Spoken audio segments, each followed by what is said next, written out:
Apartments in the tall, opulent buildings known as Billionaires Row, which were constructed at the southern end of Central Park, can cost up to $100 million.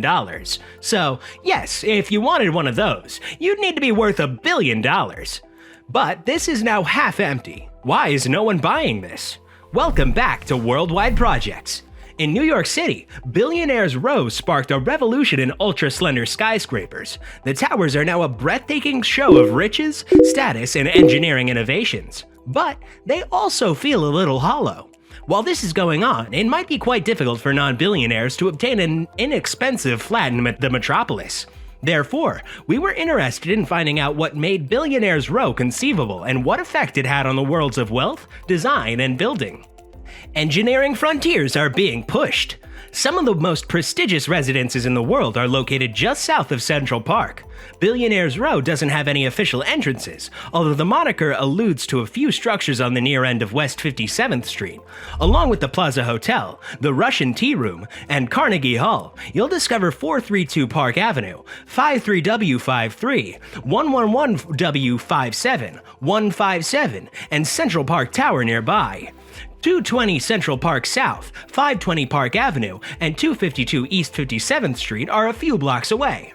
For years, skyscrapers have been gradually growing taller and more streamlined. However, Billionaires Row has been given rise to an entirely new type of skyscraper, the eminently thin residential tower.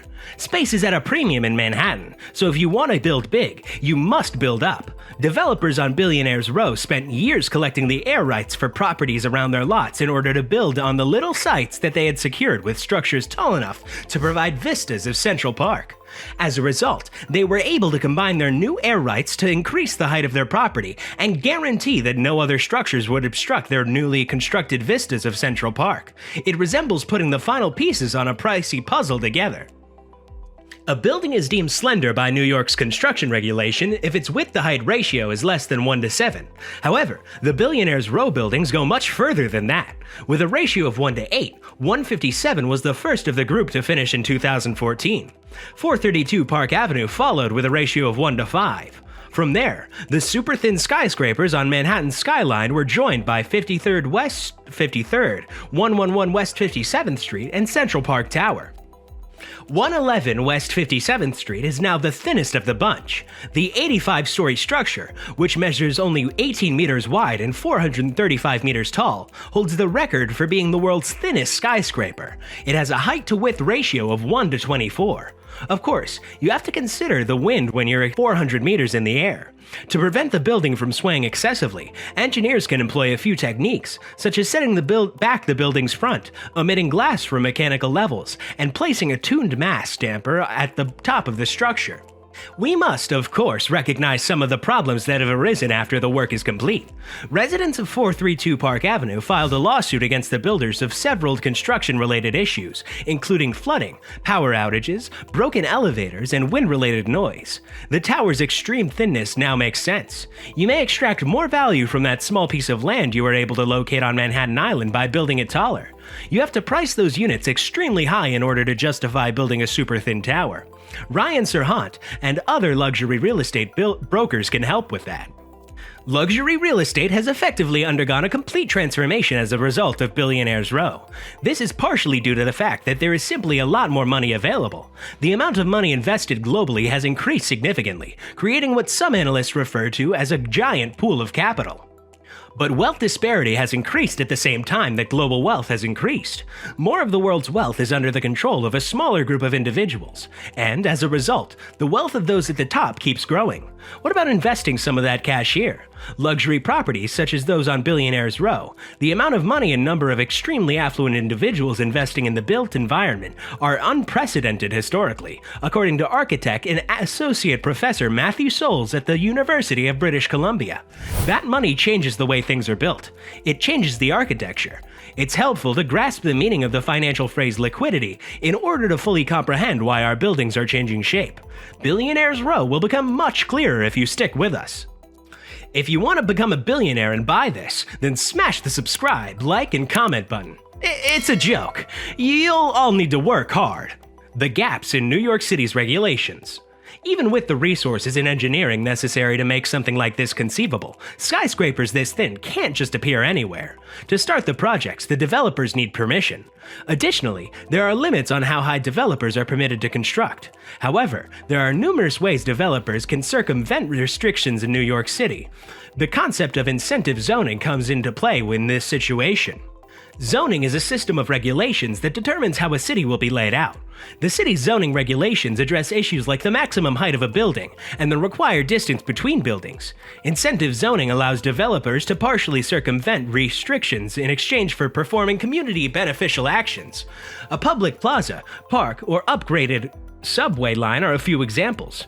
New York City used zoning incentives to expand the neighborhood Justice Center and improve the subway system with the Hudson Yards development, which is just the west of Billionaires Row. There are good reasons to set aside so much room for mechanics. For starters, the open-air mechanical floors let wind circulate inside the structure to lessen any sway.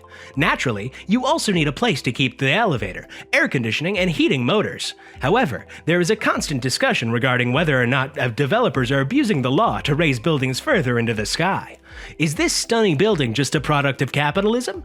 These two things can be the same thing. Is that what New York is all about? Why are there so many unoccupied units? It's remarkable how many of the units seem empty, given the time, money, and planning that went into these structures. It turns out that there are a few alternative explanations for this. Either they are unsold or merely vacant.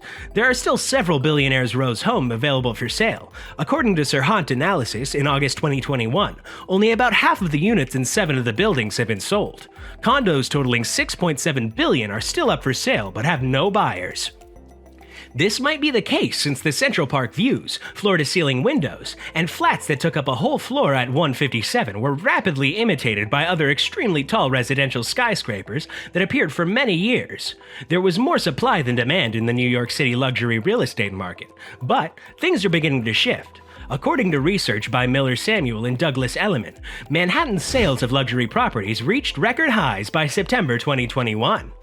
According to Atom Data Solutions, about half of the single-family homes and condominiums in the 2 zip codes, where the majority of Billionaire Row's properties are situated, are vacant. The owner occupancy rate in the remainder of the city is closer to 75%. Now, this does not necessarily imply that every one of these apartments is vacant. Rather, their owners who reside elsewhere might be renting them out. However, none of the Billionaires Row's developers would give us information about their occupancy rates, and this information provides a snapshot of how the neighborhood surrounding Billionaires Row compares to the rest of New York. Demand, legal loopholes, the desire of billionaires to have a view of Central Park, and the city's zoning and planning laws all contributed to the creation of those ultra-slender towers. They are all now a part of the history of the city, whether you like it or not, whether they're occupied or not, and whether they're casting a shadow or not. Until the publication of the next chapter, they are a part of the fabric of New York City. Do you want to live in this Billionaires Row? Let us know in the comments section. Also, refer to other amazing videos on our channel. Never forget to smash the subscribe, like, and bell button. Bye!